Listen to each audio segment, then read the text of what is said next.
आवेले घर पिया झूठ लागेले हमरा से लड़े पिया रोज के डरामा नाही बन करेले रोज के डरामा नाही बन करेले किया रे दूसरा के मेहरी हमारा बेटावा पसंद करेले दूसरा के मेहरी हमारा बेटावा पसंद करेले।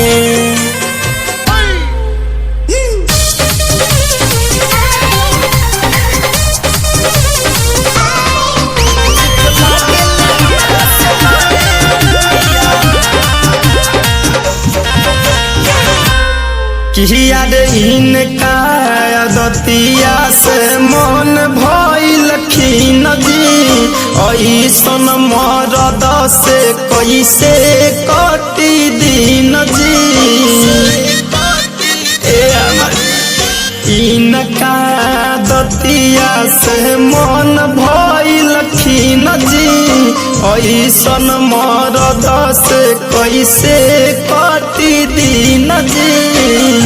नाटक नखरा छन छन करेले नाटक नखरा छन छन करेले किया रे दूसरा के मेहरी हमारा बेटावा पसंद करेले दूसरा के मेहरी हमारा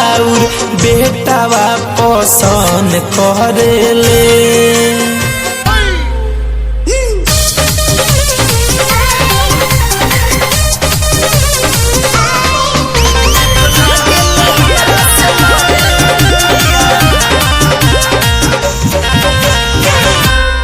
किया रे धर